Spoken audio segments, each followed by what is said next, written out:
Thank you so much, Joey and Sophie, for being our wonderful hosts. And talking of appreciation, I want to show a huge appreciation to the guests I have for this panel discussion.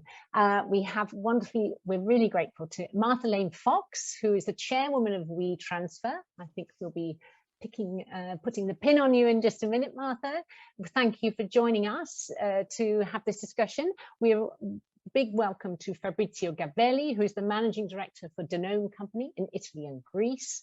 Hello, Fabrizio. Thank you for being with us. And to Dr. Stefan Siemer, who is the head of corporate responsibility at the Weleda group, and I think has actually given up some holiday time to be with us. So another big thank you to him. So welcome all of you, big appreciation. Wonderful to have you with us in this on this last panel of our summit. This is our kind of end of year roundup, and we're really thinking about what is it that we've as a community we've already arrived at, and what is it we can evolve and do that will be ever more empowering. And so when we are talking to companies at the beginning of their thinking about whether to become a B Corp, we often ask them about, well, what do these principles of interdependence really mean to you? And that is a really good way of getting a sense of where the company is at. And so we know you're all totally committed to these principles of interdependence. It'd be great just to find out really basic things. Why is your company in business? And who are you serving? What does it really mean for you to be running your business? So maybe, Fabrizio, why don't we start with you down in Milan? You've Danone HQ is obviously headquartered in France. It's been a family business for 100 years. It's a public company. And now over 50% of all Danone's produce is under the B Corp certification. So there's a lot of kind of energy and efforts that have gone into really bringing this into practice. But tell us, what's the driving purpose in business that takes you beyond what traditional business can be to make this significant impact? How is that really playing out? Well, thank you, Kathy, for the question, and thanks for inviting me to this nice panel. First of all, I have to say that the story of Danone and the partnership with the B Corp movement started a lot of time ago, and it's of course in the DNA of the company since in 1972 our founder Antoine Riboud mentioned that the responsibility of the company is well beyond the moment in which the products leave the factory, actually. So that was 50 years ago.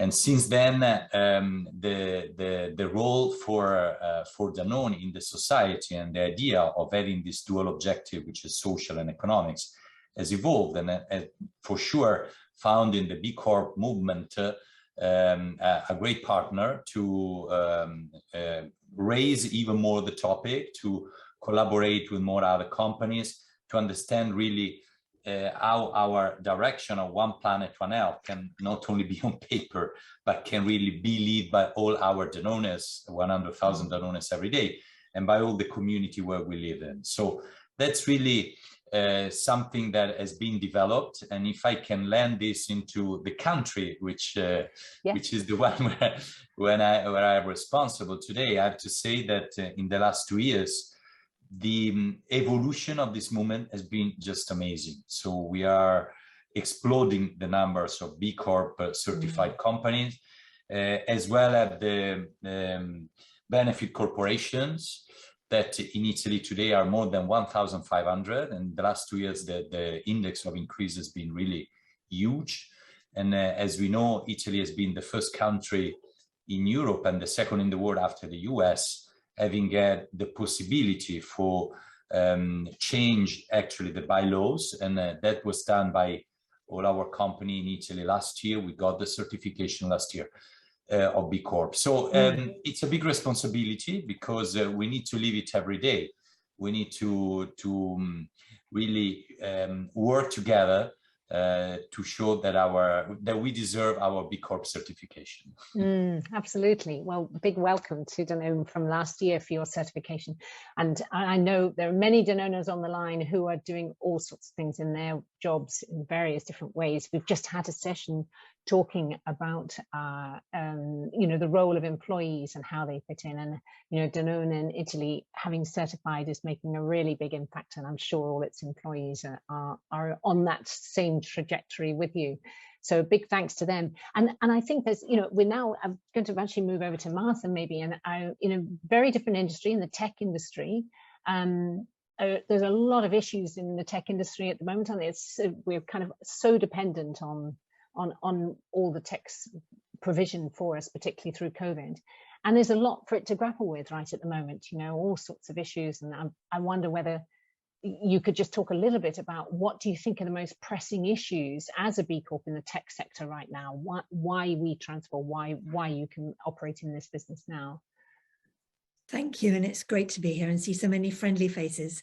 I think for me, I've worked in technology an unbelievably long time, and one of the people that can remember world of work pre the internet, so that dates me, I think.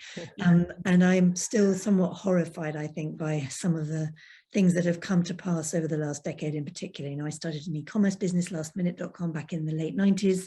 So it was pretty simple. What's not to love about selling stuff on the internet? Everyone was going to benefit.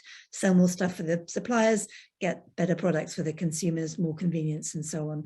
But then, the world of the internet has changed dramatically to where we sit now in 2021, as you say, Katie. We've all relied on it unbelievably over the last 18 to 20 months. But, that's not been the case for everybody. There's a huge digital divide in the world right now. And can you imagine having survived the last 18 to 20 months without having had any access to high quality skills or internet infrastructure? So that's one big area. But then the other big area about the consequences of the products that have been built and the services that we rely on, whether it's labor practices, monopolistic practices, or, much more kind of basic unforeseen consequences of products that have been unleashed on the world without really thinking around the corners of the impact that they might have. So that's a rather long preamble as to why I was so thrilled to become the chair of WeTransfer in 2020, in the middle of the pandemic. Actually, I've never even been into their offices, such is the world that we're living in. And one of the primary reasons for me was because of their B Corp status. Something that I hope, hard to know with hindsight, that had lastminute.com been invented now, it's something that we would have aspired to being. Hard with some of the supply chain, I know, but WeTransfer is a business of scale, got over 70 million users around the world, all kind of focused on the creative community and helping them be the best they can be at work, but with lots of kind of adjunct products as well. And for me, it really does show that the tech sector can take a lead role in responsible business, can think about the products and the services that they're building and the way that they operate in the world, just like a product such as Danone that clearly has a much more obvious relationship to the society around it, because you see it, you buy it, you understand it in a different way. Beautiful. No, absolutely. And I mean, the growth of WeTransfer in such a short period, 10 years of existence, is enormous, isn't it, as you say? And I was just wondering, in this online culture element that we were referring to a little bit, and which is clearly under a lot of discussion at the moment, it feels like having WeTransfer and your voice in the room and other tech companies that are really committed to using business as a force for good couldn't be more urgent. And how can you use that opportunity and that voice in the most powerful way to ensure the internet serves for good? Well, I think there's a bunch of different ways. Those 70 million users are very powerful in themselves, right? We work with the creative community. They are people that, again, are, working with brands, organizations that are leading organizations around the world. So just by denoting ourselves as a B Corp and living the values of the B Corp, that is having a kind of network effect through some important industries, not just the tech industry, I would argue. But then there's the symbolic nature of what WeTransfer is trying to do within the tech sector itself, being a more conscious and careful growth story, being a different kind of brand to how many tech companies have positioned themselves, particularly companies where the founders have been in the business, some are still in our business and some are on the board and some have left relatively recently. So that gives a different way of being, a different way of showing what you can build and how you can scale and grow. And that's incredibly important, as we know every business is fundamentally now a business either powered by software or pure software business.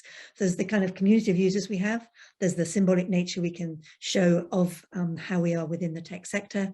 But then, there's also people like me, people on our board who have other businesses in the technology sector that we work in. You know, I sit on the board of Twitter.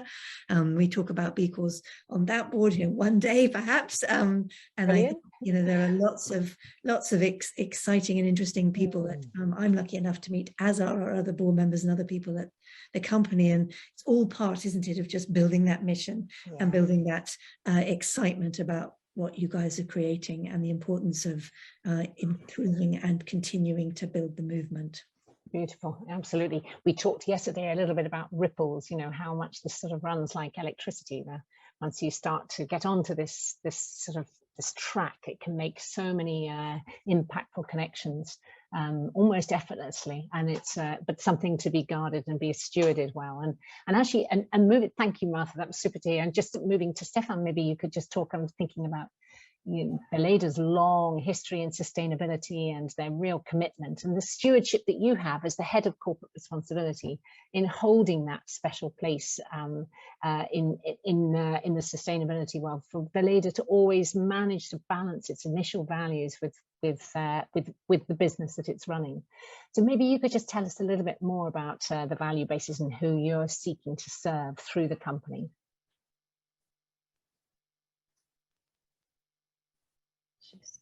I have to unmute myself, sorry.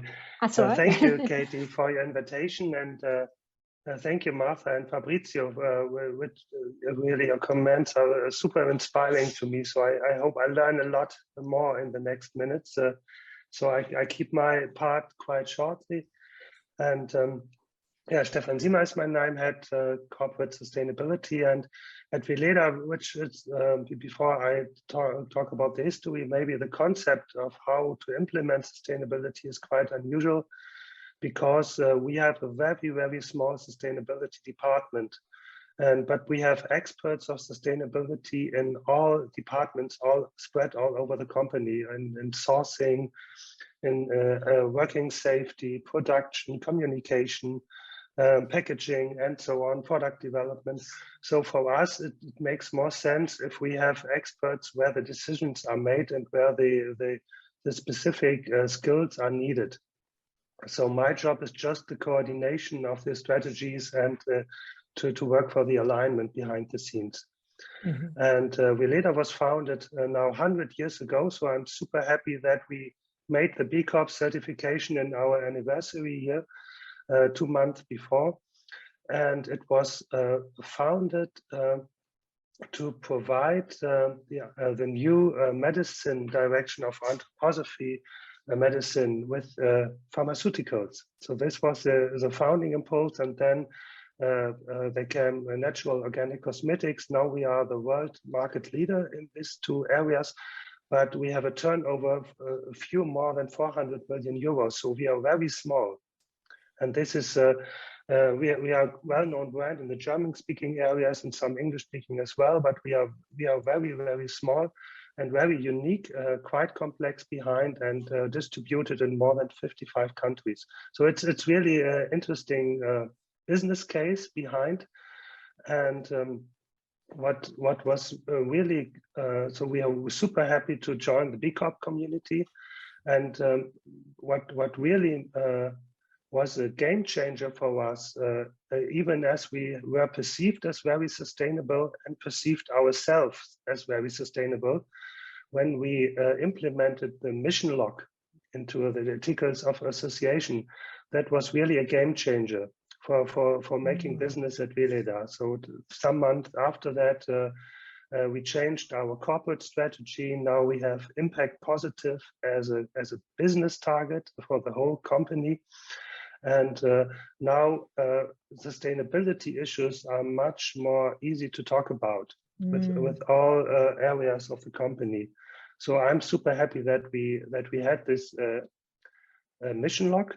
And what I'm really happy about is as well, because we really started from the scratch, not making big project management just to try to go to the assessment, and more than 100 people we had to involve all over the company from many countries. So we a little bit underestimated the effort that we had to do for this B Corp. certification, and I'm happy that we underestimated it and just try to see how far we get, and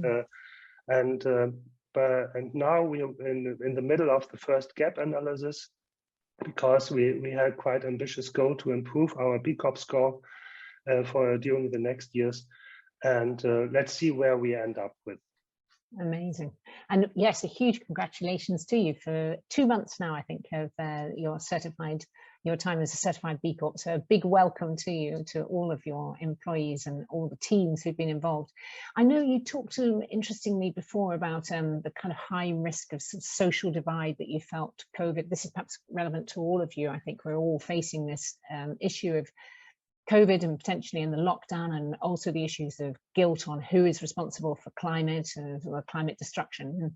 And I was just really interested that perhaps, Stefan, in your work and in the mindset of the company, there's a real kind of move to a different approach. And maybe you could just talk a little bit about that and how that's sort of playing out in the company strategy. So Weleda, like Danone, is a quite old company. So and this year we are with parallel to be aware of becoming 100 years old is a question: what does the world and what does humans need in 100 years? So it's I guess it's not looking back, praying to the ashes, but looking forward and giving forward the fire of the founding impulse. And when we see what's outside, when you look, for example, to discussions around this sustainable development goals or the planetary boundaries, but even if you look like models of Otto Scharmer, of Theory U or so, where you can see there is a social divide outside, there are ecological divides and even spiritual divides, then the question for us is, what is our contribution to bridge the gap, and to go not the way of dissociation anymore, but really to go back to be one, to be felt as a unit, as one unit, to unify with nature again. And when you look at society at the moment, I think it's a question to all companies.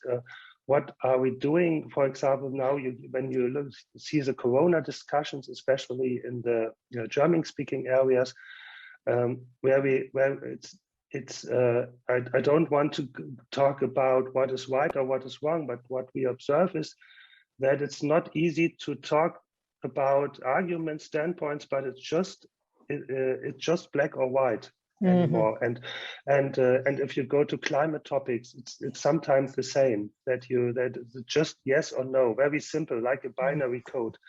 And I don't have the truth, but my estimation is that we need both sides to solve the problem today. We cannot solve the COVID problems without the people who don't want to be vaccinated, and we cannot solve the climate topic without the people who don't be such activists like we maybe are. Right. So it's a lot about bridging social gaps and being open to people who are not in the same mindset. Yes. When you look at and I had this I met it, I don't know, one of the Kardashians, I guess Kylie Jenner, she has I guess 14 million followers on Instagram, and Greta Thunberg has 5 million. So Kylie Jenner has 8 times more followers on Instagram, and this is part of social reality as well. And my question is, what kind of offers do we give the Kylie Jenner fans? That we get out of our bubbles as well in the future, because we need them. And I'm super happy, for example, that Danone is many Danone companies are certified B Corps, or that many digital companies go this way, because we need everybody for this and be in a very open and unifying way. Exactly. That's very important. I mean, I think it actually raises the question about business activism. This is something that I think the B Corp movement is evolving to think about more and more. And it'd be really interesting to get your perspectives too, as 3 companies who are highly active in the marketplace. What do you feel? Maybe Martha, I could jump onto you, whether you feel, would you describe WeTransfer as business activists? And if so, how do you make that come to life? And I think this is a really interesting topic right now. You've got everything from, CEOs deciding whether or not their employees are allowed to talk about political subjects at work, through to, how much you should be stepping into conversations about things you think are wrong as society, as either founders or bosses or whoever it might be. So it's sort of an interesting area. I mean, I would argue that being a B Corp is sort of activism, but it doesn't feel like that to me anymore. It feels as though it should be good housekeeping for companies. And I think that's the point, really, in my opinion. Standardizing and mainlining this incredible movement into society is what the next leap is going to have to be about. It shouldn't feel to me as though you are activist, being a kind of crazy person to talk about the future of the planet and the climate and how you treat people at work and the governance of your organization. These feel to me like basic standards. And I think the challenge, as Stefan has quite rightly just highlighted, is that is not necessarily why either most people are worrying or what they're thinking about. But if you describe it, it doesn't feel as though it's particularly activism heavy, in my opinion, whether or not how you perceive it or want to be perceived yourself. So, I would argue that WeTransfer is a very awake organization. WeTransfer is not a growth at all costs kind of tech company. It's a Dutch company by heritage. And I think that there's a particular culture that comes with that. I think if WeTransfer started in the US, you might feel different kind of cultural incentive structures. And as I say, it always had this rooting in the creative community they're serving. And so that does sort of present more of an ability, I think, to have a different kind of voice. We have a platform called We Present, a media property that we surface stories and all kinds of writing, both fiction, non-fiction, film, all sorts of culture from the community we serve in order to best serve them and help them do their work. And that is a place that you might look at and say, yeah, that's pretty active in the more traditional sense. But, I think my overarching point would be, well, WeTransfer is probably on the slightly sharper end of wanting to have a voice. I actually don't think that that's how I would characterize as a newcomer to the B Corp movement what here is trying to happen. To me, it's about how to build businesses that are fit for the future and treat their employee base, their shareholders in the broadest sense, with respect. And that includes our stakeholder of the planet. So I hear you, but I think I would frame it slightly differently. Sure, super. No, that's lovely. And actually, thank you for that. And Fabrizio, I think actually that's a lot of what you're doing. You're taking really meaningful action to best represent and contribute to the movement. And maybe you could just talk a little bit about that. How important is collaboration for you? And maybe you have a couple of examples too of how you're actually contributing and making this movement really sing and be real to other companies who are nowhere near this yet. Yeah, so thanks for the question. Again, I strongly believe that on our SDGs that we know very well, the number 17 of partnership for the goals is extremely important and is even more valid if we create a B Corp community with companies with the same values, with the same way of looking business. And for us, this has really been a guide to partner with companies that believe in the way in which we are discussing in these days. So we have two great collaboration with Danone Italy, with other two companies that are B Corp in Italy. One is Chiesi, the famous pharmaceutical company. We work together in neonatology. And the other one is Illy, a more recent B Corp. And we work together in the coffee business with our Alpro brand. So we really am working together. So in the retail business, in the modern trade business. So we believe that this is one of the most important levers of potential that we need to explode in the world, because we are growing the number of companies that are really thinking of the social values. And of course, it's easier to partner with a B Corp company for a company that has been built on these values. So that is something that I really super strong on it. And I would really also make a point on what it was discussed on the importance of lending the B Corp values into our business life and into our brands. Because there were made some examples before.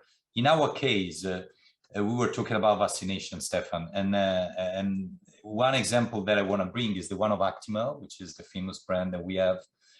And we have really created a platform where we want to be activists in Italy in the vaccination area, in promoting vaccination, not only on paper or on digital, better said, but also very actively. So, for example, we partner with an NGO in Italy, which is called Hauser, and we really help them to bring fragile people, especially elderly people, to the vaccination centers. I'm referring to people who cannot move, or they just simply don't have anybody to help them to go to the vaccination center. And so this is done with the NGO. This is done directly, in some cases also with our people. We have volunteers and actively helping, proactively this project. So I believe that, of course, I could have other examples. This is just the topic of the period, being vaccination, such an important topic. And I believe that B Corp companies have the responsibility to really get into this direction. Sure, absolutely. And maybe this, I think this is a really important point about how the B Corp movement, to Martha's point about this needs to be mainstreamed. This shouldn't be a minority sport. Yeah. What can we do to make the B Corp really all the more? How can we make it really show up and be amplified and be more impactful and help people understand what it means to be a B Corp and that this is the way businesses should be run? Maybe we could make B Corp month the biggest month yet. Stefan, I don't know if you have some thoughts, because I think you've actually done some research on this as well. So. Yeah, the research that you mentioned is that we just make a label performance testing, because so certainly we are selling products. You can touch them and they have a packaging, and then the question is what kind of logos you took on shelf. And then our question was how the B is perceived on the consumer point of view, and from now. We say that it's not the most performing label compared to other labels, and the questions that I have, because it's quite logic that it is the case. So when you compare it with WWF, for example, or other perceived as sustainable labels, that it could be an outlook to sharpen more the focus. Are we a B2B business here? Is it more a B2B approach, or is it a B2C approach? This could be, for me, an open question still remaining. And I see when you talk about the content and the principles and the vision and the values, it's super relevant for consumers. Mm-hmm. But a consumer it's quite complex to decode a B as what it is for us, for a simple consumer. So there I think there is a lot of work from all B Corps to be done to promote the B Corp as a brand, or to say no, it's a B2B approach, but there's the mechanisms of the brand hierarchy behind. I think this is an point, because as far as we know, it's the way how to communicate is quite complex, but the content and the values are super relevant and become more and more relevant. So this is our perception, and we say no. And for us at the moment, we say we don't want to sell any product by promoting B Corp. It's for us. It's for our company and our connections with other companies and our movement. But we don't perceive it at the moment as a selling booster or something. Right. And but we don't expect it from B Corp as well. It's not the way we treat it. Very interesting. Yes, I mean, I think that's something we should think in our evolution as a community. How do we really present to the world that are not necessarily steeped in this? How do we present ourselves? What's the best way to do that? So I think that's a very important point you've raised. I know we're just beginning to run out of time, and I wanted to just round off with a couple of slightly more general and fun questions, really. I mean, I think we're really looking at what does this mean to people? What is it really all about? Martha, I know you're known to throw great parties. You know, we're going to be in climate neutral by 2030. You know, what's going to be the essential ingredients for that party to really zing and celebrate our achievement that we're going to get there. Well, I think the great news for me is that in my experience, the best parties are just with your favorite people, wherever you are, probably outside, with people that you love, having a great time. And I think it's not much more complicated than that. I think we'll always have music and laughter, to quote Cole Porter. And so I think that those are the things for me that we should stay focused on, and our incredible connection to nature, and how to make sure that that stays as strong as possible. Excellent. Well, we're going to evolve to be there. We've got to be at this point. This is our goal day. We're going to have this wonderful party amongst all the people who are gathered in different places, for sure. And Fabrizio, I know, this is just going back and forward a little bit, thinking about, how the world has changed. You studied economics and business, and now you're leading a business which is highly complex, with a huge supply chain and very many different elements, and hugely impact led. Do you think there's some different ways that we could train future progressive business leaders to think about this? If you were going back to college, would you want to sort of have a different set of information to work with? Yeah, well, I believe that, there are some universities with the topic of sustainability, but that's sometimes, in some occasions, not all of them. It seems to be like a nice to have or a cherry on the cake. Of course, that has to become mainstream everywhere, not only university, to be honest, even before in high schools. And that's the best way to grow a group of leaders that are really entering their age for work in the moment in which they are really in their DNA already, the importance of these areas, and bringing back to the point of before, whatever they're gonna do in life, because we need to do the collaboration of companies, and institutions, of NGOs, of universities. So without all these stakeholders working together, changing the world is going to be extremely difficult. It's going to be, exactly. Yeah, that's certainly true. That's really helpful. Stefan, what's the coolest part of your job? What's the bit that really gets you up in the morning and that you're excited by? Yeah, maybe I guess some of you agree. Maybe so when you identify and say you're just one person, and it's about impact. You get more impact when you work on a sustainability topic in an organization, so you can accelerate your impact. And I really love to try this, to say, okay, I have limited time to live, and I want to have an impact. Let's see what we can achieve. And in a company, and I guess it doesn't matter which kind of company, even the companies who are perceived as not so sustainable. In every single situation, you have an option sometimes to change, maybe between less or a little bit few less. So it's always about improving your impact, and with this approach, I think it's super cool to work, especially for Weleda, certainly, but even the companies before were great to work with.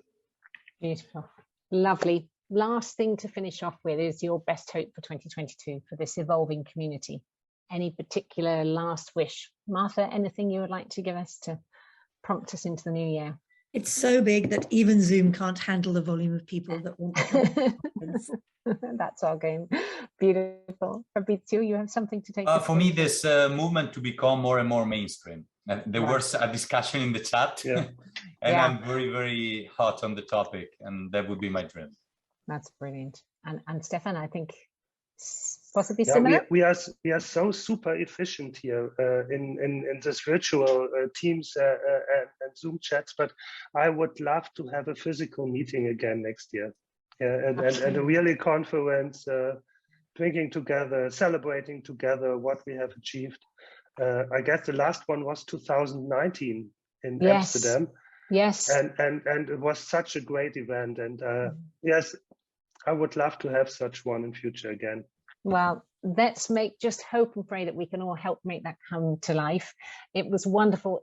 Even though we were not in person, I felt we've had a wonderful conversation, and I know everybody on the line has really appreciated hearing from you. Such interesting businesses, such different perspectives, and yet we're all joined by this common purpose. We haven't got much time. We know we're all on this journey. We're racing. We've just had a session all about looking after each other in the process. So please look after yourselves as you take these big jobs to manage manage the change we're all after. But thank you for really being with us and giving us all your thoughts and benefits.